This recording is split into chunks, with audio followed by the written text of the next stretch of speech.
नमस्कार। आज हम एडगरबास्टन में भारत की जो शानदार जीत हुई है इंग्लैंड के खिलाफ, उस पर बात करने जा रहे हैं। हमारे पास मैच से जुड़ी कुछ रिपोर्ट्स और विश्लेषण है, तो कोशिश करेंगे कि इस जीत के अहम पहलुओं को समझें। भारत ने इंग्लैंड को 336 रनों से हराया, एक बहुत बड़ा अंतर, और सीरीज अब 1-1 से बराबर हो गई है। जी हाँ, और ये जीत एडगरबास्टन में भारत की पहली टेस्ट जीत भी है। रनों के लिहाज से देखें तो विदेशों में उनकी सबसे बड़ी जीत। बिल्कुल, लेकिन ये सिर्फ आंकड़े हैं। इस जीत के मायने क्या हैं, खासकर जिस तरह से ये मिली। सबसे पहले कप्तान शुभमन गिल, पहली पारी में 269, दूसरी में 161, मतलब कुल 430 रन एक ही मैच में। हाँ, ये आंकड़े तो खैर अविश्वसनीय हैं। टेस्ट इतिहास में ग्राहम गूज के बाद दूसरा सबसे बड़ा स्कोर। पर क्या ये सिर्फ रनों की ही कहानी है? नहीं, बिल्कुल नहीं। रिपोर्ट्स अगर देखें तो गिल का असर स्कोरबोर्ड से कहीं ज्यादा था। एक तो वो सबसे युवा भारतीय कप्तान बने, विदेश में टेस्ट जीतने वाले, और कप्तानी डेब्यू पर लगातार 2 शतक। हाँ, ये अपने आप में रिकॉर्ड है। जी, पर जो बात ज्यादा अहम लग रही है वो है मैदान पर उनका रवैया। एकदम शांत और प्रभावी नेतृत्व।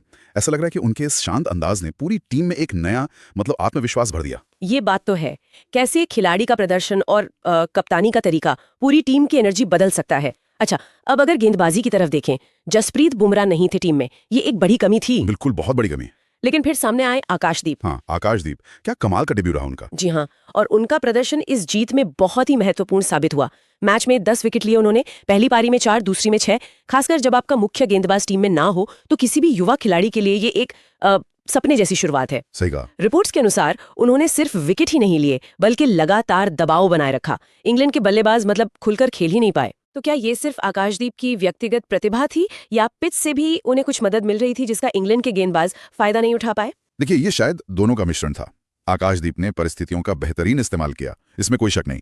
लेकिन ये भी याद रखना होगा कि दूसरे छोर से मोहम्मद सिराज और रविंद्र जडेजा ने भी कसी हुई गेंदबाजी की। हाँ, ये बात भी सही है। तो ये एक सामूहिक प्रयास था जिसने इंग्लैंड की बल्लेबाजी को दोनों पारियों में बांध कर रखा। अच्छा, दूसरी तरफ अगर इंग्लैंड की बात करें तो उनके लिए ये मैच शायद भुलाने जैसा रहा होगा। कप्तान बेन स्टोक्स का फॉर्म वो चिंता का सबब बना हुआ है। दोनों पारियों में कुल मिलाकर सिर्फ 33 रन। हाँ, स्टोक्स का बल्ला ना चलना इंग्लैंड के लिए एक बड़ी समस्या है।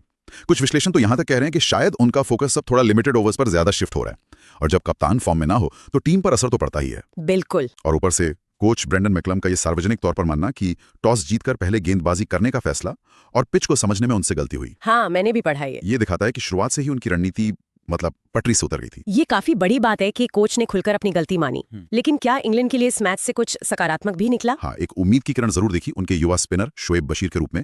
जिस पिच पर बल्लेबाजों का ज्यादा दबदबा रहा, उस पर मैच में 5 विकेट लेना उनकी क्षमता दिखाता है। अच्छा, इंग्लैंड उन्हें भविष्य के एक अहम खिलाड़ी के तौर पर जरूर देख रहा होगा। तो कुल मिलाकर एडगर्बास्टन टेस्ट भारत के लिए एक यादगार, एक ऐतिहासिक जीत लेकर आया। गिल का रिकॉर्ड प्रदर्शन, आकाशदीप का शानदार डेब्यू, और सीरीज 1-1 से बराबर। अब सबकी निगाहें लॉर्ड्स पर है। गुरुवार से अगला मैच शुरू होगा। जी, और आगे का मुकाबला वाकई रोमांचक होने वाला है।